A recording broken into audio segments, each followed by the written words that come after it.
Shalom teman-teman. Selamat pagi. Ketemu lagi nih sama kita di ibadah online teens pada pagi hari ini. Gimana nih kabar kalian selama di rumah aja? Baik dong. Ya, mari sebelum kita memulai ibadah pagi hari ini, kita berdoa terlebih dahulu. Terima kasih Tuhan, terima kasih Roh Kudus. Engkau masih memberikan kami berkat sampai hari ini Tuhan. Dan sebentar lagi kita akan memulai ibadah dan pujian-pujian ini Tuhan. Kiranya Engkau memberkati dari awal, pertengahan hingga akhir nanti. Hanya di dalam nama Tuhan Yesus, haleluya, amin. Mari kita angkat pujian yang berikut ini.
Siapkan hati kita sebelum kita mendengarkan sebagian dari firman Tuhan.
kasih ya Tuhan, Kau telah memberkati puji-pujian pada pagi hari ini.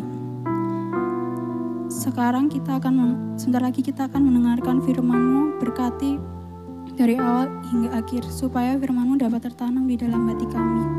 Dalam nama Tuhan Yesus Kristus, haleluya, amin.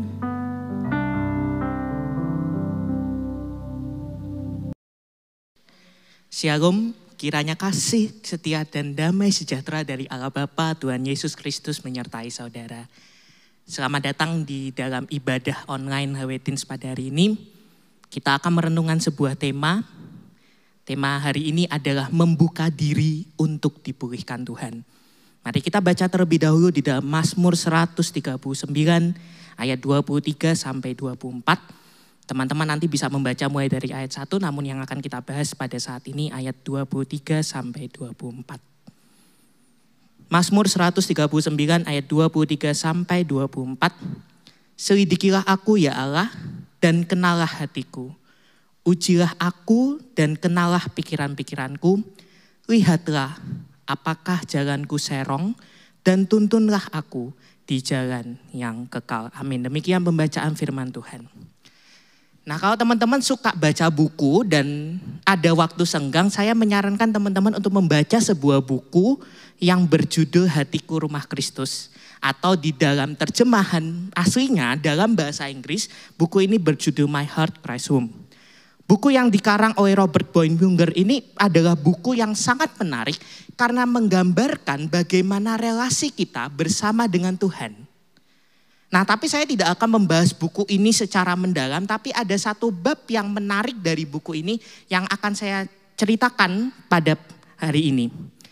Jadi kita tahu ceritanya bahwa Yesus datang mengunjungi seorang pemuda. Dan pemuda itu sangat senang sehingga dia mengundang Yesus untuk melihat segala isi ruangan di rumahnya. Ada ruang tamu, ada kamar belajar, ada ruang makan, ada ruang bermain dan sebagainya.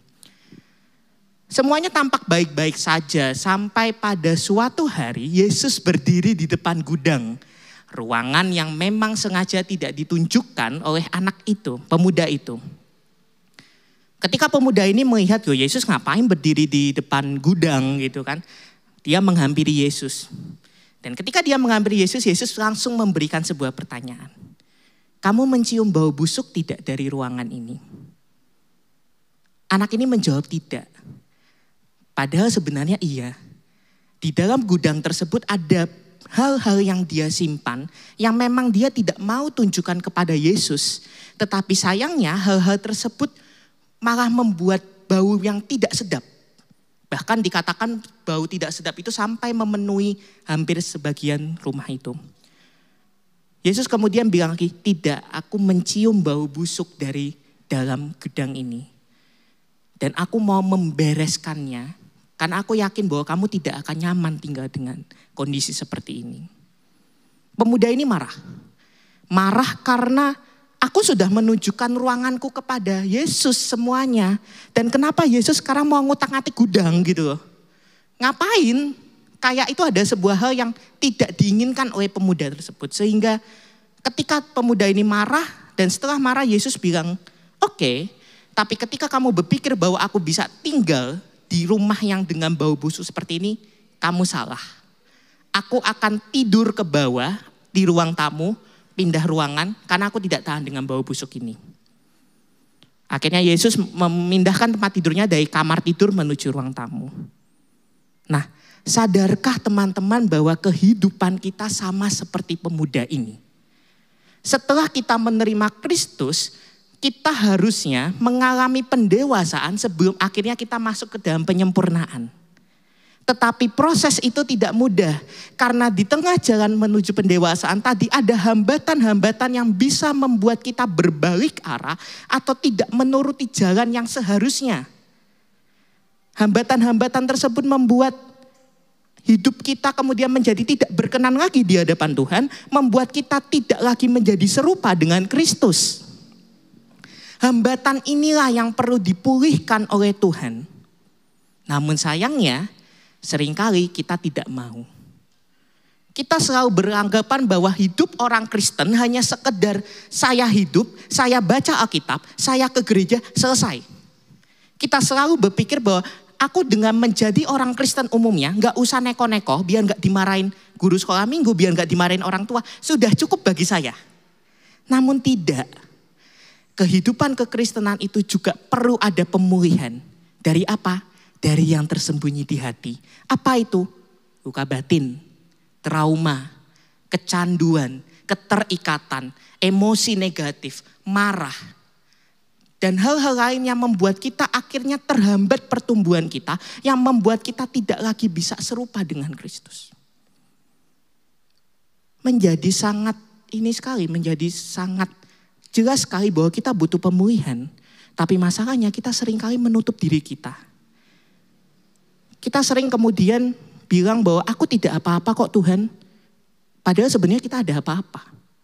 Dan karena kita bilang tidak apa-apa, padahal sebenarnya kita ada sesuatu, itu mempengaruhi relasi kita dengan Tuhan, mempengaruhi relasi kita dengan sesama, dan mempengaruhi relasi kita dengan alam sekitar.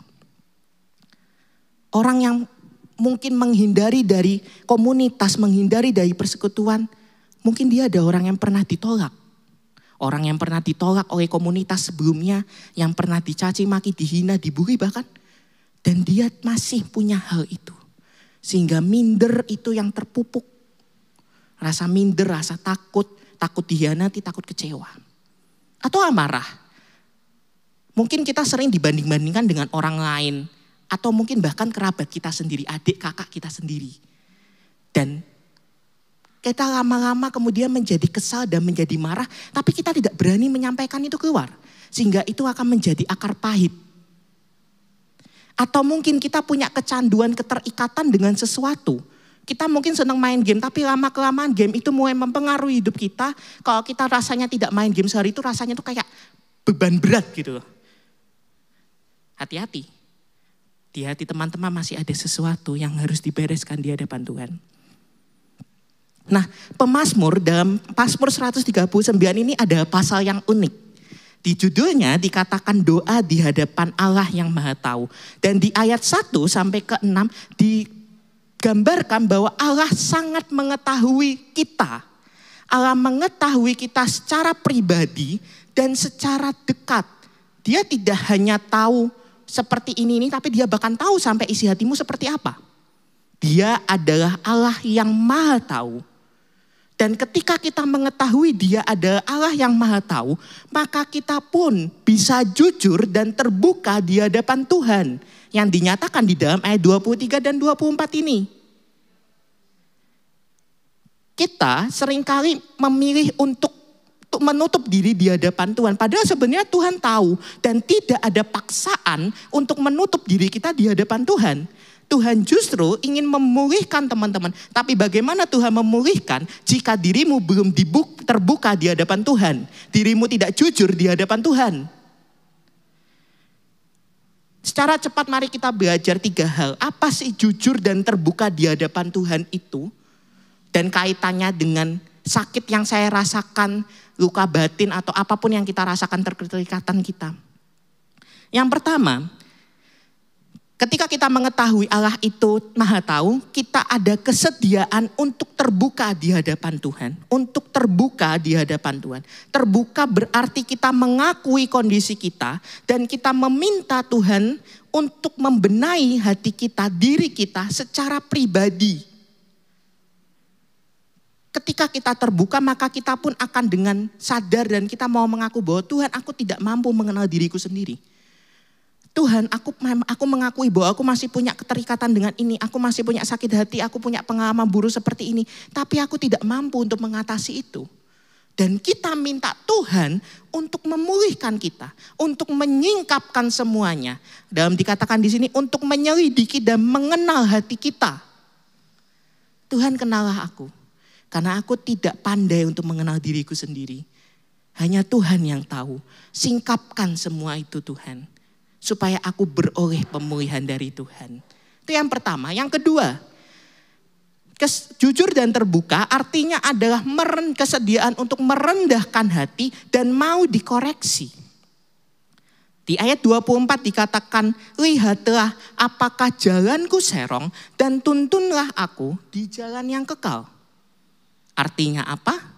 ada kerendahan hati, ada kesediaan untuk dikoreksi, kita membuka diri untuk tuntunan dan penerangan Tuhan. Kita tidak berjalan menggunakan pemikiran kita sendiri dengan perasaan kita sendiri, tapi kita meminta Tuhan memimpin dan kita terbuka untuk apa yang Tuhan nyatakan kepada kita. Pada tahap ini kita tidak lagi mendominasi hubungan kita di hadapan Tuhan. Kita tidak kemudian nyerocos di hadapan Tuhan, tapi kita mengizinkan Tuhan. Tuhan, silakan berfirman, aku mau dengar. Apapun yang Tuhan sampaikan, aku mau terima. Dan yang ketiga, jujur dan terbuka artinya ada kesediaan untuk melepaskan dan berdamai dengan masa lalu. Mungkin kalau teman-teman ada yang punya luka batin saat ini, ada yang punya luka batin, sakit hati. Ketika teman-teman mendengarkan firman Tuhan ini, maka Tuhan berbicara, ampunilah orang yang menyakitimu. Ketika kita jujur dan terbuka di hadapan Tuhan, kita akan berusaha untuk itu. Mengampuni, memaafkan orang lain. Ketika kita punya keterikatan, maka kita bersedia untuk melepaskan ikatan itu. Kita berbalik dari yang seharusnya ikatan tadi, kita berbalik menuju perbuatan yang Tuhan senangi. Kita menindaklanjuti penerangan dan tuntunan Allah ketika kita melepaskan dan berdamai dengan masa lalu. Dan pada akhirnya Tuhan ingin agar kita dipulihkan. Tetapi ketika kita tidak mengizinkan Tuhan, maka pemulihan itu tidak ada. Dalam Yohanes 5 ayat 6 dikatakan ketika Yesus melihat orang itu berbaring di situ dan karena ia tahu bahwa telah lama dalam keadaan itu, berkatalah ia kepadanya, maukah engkau sembuh? Ada fakta di sini bahwa ia telah lama dalam keadaan itu. Tuhan tahu keadaan kita seperti apa. Dan pada hari ini Tuhan juga menawarkan kepada teman-teman, maukah engkau sembuh? Mari kita membuka diri kita untuk dipulihkan Tuhan. Akan sakit ketika kita menuruti prosesnya. Tapi percayalah bahwa Tuhan yang akan menguatkan. Bahwa Tuhan yang akan menolong kita. Sehingga kita boleh dapat dipulihkan. Sehingga kita pun boleh menjadi sempurna. Sama seperti Bapa yang sempurna. Selamat untuk membuka diri kita di hadapan Tuhan. Dan menerima pemulihan dari Tuhan. Selamat menjalani proses pemulihan itu. Walaupun sakit, kiranya Tuhan yang menyertai. Amin, kita akan angkat satu pujian. Jiwaku terbuka untukmu Tuhan. Saya undang pemain musik, WL dan singer untuk maju ke depan. Untuk mengiringi pujian penutup hari ini. Mari kita angkat satu pujian. Jiwaku terbuka untukmu Tuhan.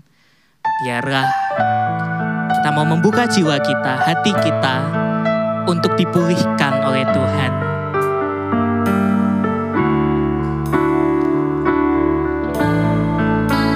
Jiwaku terbuka untukmu Tuhan. Sedikit nyatakan segala singkapkan semua Tuhan, singkapkan semua yang terselubung, supaya ku layak di hadapanmu Tuhan. Kami mau membuka jiwa kami untukmu Tuhan. Jiwaku terbuka untukmu Tuhan. Sedikit nyatakan segala perkara. Singkapkan semua yang terselubung, supaya ku layak di hadapanmu. Musik nyanyikan pujian ini. Pemuda tadi yang kita dengar kisahnya di awal merenungkan perkataan Yesus dan berpikir bahwa relasinya dengan Tuhan itu yang lebih indah daripada apapun. Sehingga setelah kejadian itu dia datang kepada Yesus dan berkata, Tuhan, aku menyerah. Aku tidak bisa lagi mempertahankan bau busuk itu. Aku ingin menghilangkan bau busuk ini, tetapi aku tidak mampu, Tuhan. Tolong aku, Tuhan. Dan Yesus berkata dengan suara yang lembut, Oke, serahkan kunci gudang itu kepadaku, maka aku akan membereskan itu semua. Dan setelah itu, Yesus membereskan gudang itu sampai bersih.